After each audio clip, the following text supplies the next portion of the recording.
જય શ્રી કૃષ્ણ. જય પૂર્ણ પુરુષોત્તમ ભગવાન. એક ગામમાં સુખી સાધન સંપન્ન ભોળા બ્રાહ્મણ અને બ્રાહ્મણી રહે. તેઓ ધર્મ ધ્યાન કરે, પુણ્ય ધ્યાન કરે, પણ શેર માટીની ખોટ હતી તે પૂરી થતી નહોતી. તેમને એક પણ સંતાન નહીં, તેથી હંમેશા ચિંતાતુર રહે. પાસે પૈસા ઘણા હતા, પણ વાપરનાર કોઈ ન હતું. તેઓ દરરોજ પ્રભુને પ્રાર્થના કરતા કે હે પ્રભુ, અમે એવા તે શું પાપ કર્યા છે કે અમને વાંઝ્યા રહ્યા છીએ, માટે અમારી મનોકામના પૂરી કર. એવામાં પવિત્ર પુરુષોત્તમ મહિનો આવ્યો અને બ્રાહ્મણ બ્રાહ્મણી પુરુષોત્તમ મહિનો નાહવાનો સંકલ્પ કરી બેઠા. ગામમાં સ્ત્રી પુરુષો નાહવા જવા લાગ્યા. સૌના મોઢે પુરુષોત્તમ પ્રભુનું નામ હતું. બ્રાહ્મણ બ્રાહ્મણીએ પણ પુરુષોત્તમ માસ નાહવાનો, પુરુષોત્તમ પ્રભુના ગુણગાન ગાવાનો સંકલ્પ કર્યો હતો. પણ આખો મહિનો ઉપવાસ એકટાણા કરવા પડે, ભોય પથારી સૂવું પડે અને સવારે વહેલા નદીએ નાહવા જવું પડે તે જરા વસમું લાગે તેવું હતું. ધર્મના કામમાં ઢીલ હોય નહીં, આથી બંને અવસ્થાવાન હોવા છતાં રોજ વહેલા નદીએ નાહવા જાય અને ઘેર આવી ભક્તિ કર્યા પછી એકટાણું કરવા બેસે. પરંતુ રોજ રાંધવાના કડાકૂટ કરવી પડે. એટલે એક દિવસ બ્રાહ્મણ બ્રાહ્મણીને કહ્યું, આપણા ઘરમાં રૂમઝૂમતી વહુ હોય તો તે બધું કામ કરે, એટલે આપણે નિરાંતે ધર્મ ધ્યાન અને પૂજાપાઠ કરી શકીએ. બ્રાહ્મણી કહે, તો પછી રાહ કોની જોવાની છે? તમે ગમે ત્યાંથી સાણી અને રૂપાળી વહુ લઈ આવો. બ્રાહ્મણ બોલ્યા, તું એ કેવી પાયા વગરની વાત કરે છે? દીકરો ક્યાં છે કે વહુ લાવીએ? બ્રાહ્મણી કહે, એ હું કંઈ ન સમજું. ગમે તેમ કરો, પણ ઘરમાં રૂમઝૂમતી વહુ લાવો. બ્રાહ્મણ મૂંઝાયો. એટલે બ્રાહ્મણીએ કહ્યું, જુઓ, તમે કન્યાની તપાસ કરવા નીકળી પડો અને જ્યાં તમને સાણી સદગુણી કન્યા દેખાય ત્યાં દીકરાના વિવાહની વાત કરવાની. જો કન્યાવાળા કદાચ મૂર્તિઓ જોવા માંગે તો હિંમતથી કહેવાનું કે મારો દીકરો શાસ્ત્ર ભણવા કાશી ગયો છે, તે 1 મહિનામાં આવી પહોંચશે, તો અત્યારે વિવાહ નક્કી કરી અને તેની પાઘડી સાથે 3 ફેરા ફેરવો. બાકી રહેલો 4થો ફેરો એના આવ્યા પછી ફેરવશું. બ્રાહ્મણ તો બીજે દિવસે સવારના ખંભે ખેડિયું ભરાવીને પુત્રવધુની શોધમાં નીકળી પડ્યા. ચાલતા ચાલતા રસ્તામાં ગામ આવે અને ત્યાં બ્રાહ્મણનું ઘર નજરે પડે તો કન્યાની ભાળ કાઢે. એમ કરતાં એક ગામમાં કોઈ ગોર મહારાજના ઘરમાં રૂપાળી નમણી કન્યા જોવામાં આવી. રૂપના અવતાર સમી એ કન્યાને જોઈને બ્રાહ્મણની આંખો ઠરી ગઈ. તેના મનમાં થયું કે જો આવી જ વહુ ઘરમાં હોય તો ઘર દીપી ઉઠે. તેને જોઈ બ્રાહ્મણને બહુ જ આનંદ થયો. ત્યાં તો તેને યાદ આવ્યું કે પોતે દીકરા વગર વહુ લેવા નીકળ્યા છે, એટલે ઉદાસ થઈ ગયા. પરંતુ હિંમત હારે કંઈ કામ આવે. બ્રાહ્મણે ગોર મહારાજ આગળ સગપણની વાત કાઢી.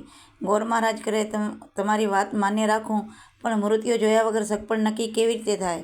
બ્રાહ્મણે બ્રાહ્મણીના શીખવ્યા મુજબ બધું કહ્યું. ગોરના ધ્યાનમાં વાત ઉતરી ગઈ. ગોરે તરત જ કન્યાને બોલાવી. એટલે બ્રાહ્મણે જોડીમાંથી પાઘડી કાઢી કન્યાની સામે મૂકી અને પાઘડી સાથે કન્યાના 3 ફેરા ફેરવી દીધા. પછી તે વહુને લઈને હરખભેર પોતાના ઘેર આવ્યો. રૂપાળી વહુ જોઈ બ્રાહ્મણી રાજી થઈ, કારણ કે રાંધવાવાળી પુત્રવધુ ઘરમાં આવી હતી. ભલી અને સાણી વહુએ આવતાની સાથે જ ઘરનું બધું કામ ઉઠાવી લીધું. એક દિવસ બ્રાહ્મણ બ્રાહ્મણી નદીએ નાહવા ગયા. ત્યારે વહુ ઘરમાં રાંધી રહી હતી. તે વખતે એક પડોસણ ઘંટી લેવા ઘરમાં આવી. પણ તે તો રૂપાળી કન્યાને રાંધતી જોઈ નવાઈ પામી કે આ વળી કોણ? તેનાથી ન રહેવાયું. એટલે પૂછી નાખ્યું, બાઈ, મેં તમને આ ઘરમાં આજે પહેલી વહેલી જોઈ, તો તું કોણ છે? વહુએ કહ્યું, કોણ? તે આ ઘરની વહુ છું. પડોસણ કહે, અલી, આ બ્રાહ્મણ બ્રાહ્મણીને સમ ખાવા પણ છોકરો ક્યાં છે કે તું વળી છોકરાની વહુ થઈને આવી છો? આવું સાંભળી વહુ મૂંઝાઈ. તેના મનમાં થયું કે શું મારી સાથે બનાવટ તો નહીં કરવામાં આવી હોય ને? તે આંસુ સારતી બેસી રહી. થોડી વારે સાસુ સસરા નદીએથી આવ્યા. ત્યારે વહુનું મોઢું ઉદાસ જોયું. તેથી પૂછ્યું, વહુ બેટા, શું થયું છે? વહુ બોલી, તમારો દીકરો નથી, છતાં તમે મારા મા બાપને ખોટું ભણાવી મને અહીંયા લઈ આવ્યા છો. સાસુ કહે, આવું તને કોણે કહ્યું?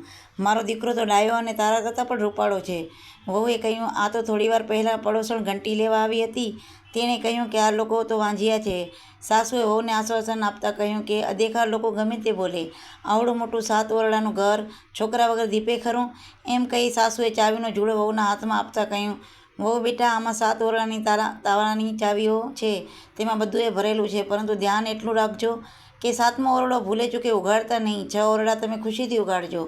સાસુની વાત ઉપર વહુને કંઈક વિશ્વાસ બેઠો.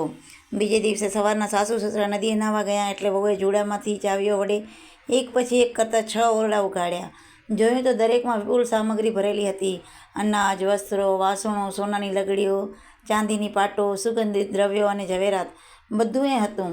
આ બધું 6 ઓરડામાં જોઈ વહુએ હળવેકથી 7મો ઓરડો ઉઘાડ્યો તો અંદર પ્રકાશમાં એક પ્રભાવશાળી પુરુષ પોથી વાંચી રહ્યા હતા. તેણે પીળો પિતાંબર પહેરેલું હતું. બારણું ઉઘડેલું જોઈને પુરુષે કહ્યું, અરે કમાડ, વાંસી દો. ખબર નથી પડતી કે હું એકાંતમાં શાસ્ત્ર ભણી રહ્યો છું. હમણાં ઓરડો બંધ કરો. આ પુરુષોત્તમ માસ પૂરો થશે ત્યારે આપણે 4થો ફેરો ફરશું. વહુએ હરખભેર કમાડ વાંસી દીધા અને 7 ઓરડાને તાળા લગાવી પોતે ઠાવકી થઈને બેસી ગઈ. જ્યારે નદીએથી સાસુ સસરા આવ્યા ત્યારે તેમની ખૂબ જ સેવા ચાકરી કરી, પણ પોતે 7 ઓરડા ઉગાડેલા તે વાત કરી નહીં. પેલી પડોશણ રોજ ગમે તે ચીજ વસ્તુ લેવા બ્રાહ્મણના ઘરમાં વહુ પાસે આવતી અને વહુને તેના પિયર ભાગી જવા બબરણી કરતી, પણ 7મા ઓરડામાં પતિને સગી આંખે જોયેલા એટલે તે શાંત રહેતી અને પડોશણ જતી રહેતી. થોડા દિવસ પછી પુરુષોત્તમ માસની પૂર્ણાહુતિ થઈ એટલે વહુએ સાસુ સસરાને નમન કરીને કહ્યું, મારે હજુ 4થો ફેરો ફરવાનો બાકી છે, માટે અહીંયા ચોરી રચાવો અને મંગળ ગીત ગવડાવો. સાસુ સસરા મૂંઝાયા કે દીકરા વગર 4થો ફેરો ક્યાંથી ફરાય. આ સંકટમાંથી ઉગારવા તેમણે પુરુષોત્તમ પ્રભુને યાદ કર્યા અને પ્રાર્થના કરવા માંડી, હે પુરુષોત્તમ પ્રભુ, અમો ભાવપૂર્વક તમારું વ્રત કર્યું હોય, શુદ્ધ મનથી તમારી ભક્તિ કરી હોય તો અમને આ સંકટમાંથી ઉગારી પ્રભુ અમારી લાજ રાખો. ધડાધડ કરતાં 7 ઓરડાના કમાડ ઉઘડી ગયા અને પીળા પિતાંબર પહેરેલા પુરુષોત્તમરાય ચાખડીઓ ખડખડાવતા 7મા ઓરડામાંથી બહાર આવ્યા. બ્રાહ્મણ બ્રાહ્મણી તો તેમને જોઈ એટલા બધા હરખાઈ ગયા કે દોડીને ભેટી પડ્યા. પછી 4થું મંગળ વર્તાયું અને લગ્ન વિધિ પૂર્ણ થઈ. બ્રાહ્મણ બ્રાહ્મણીનો અત્યંત હર્ષ થયો, કારણ કે તેમને પુરુષોત્તમ ભગવાન ફળ્યા હતા. પુરુષોત્તમની પ્રાર્થના સફળ કરે સૌ કાજ, ખોટ પૂરી સૌએ કરે એવા ગરીબ નવાજ. હે પુરુષોત્તમ પ્રભુ, જેવા તમે બ્રાહ્મણ બ્રાહ્મણીને ફળ્યા તેવા પુરુષોત્તમ માસ નાહનાર તેમજ આ કથા વાંચનાર સાંભળનારને ફળજો.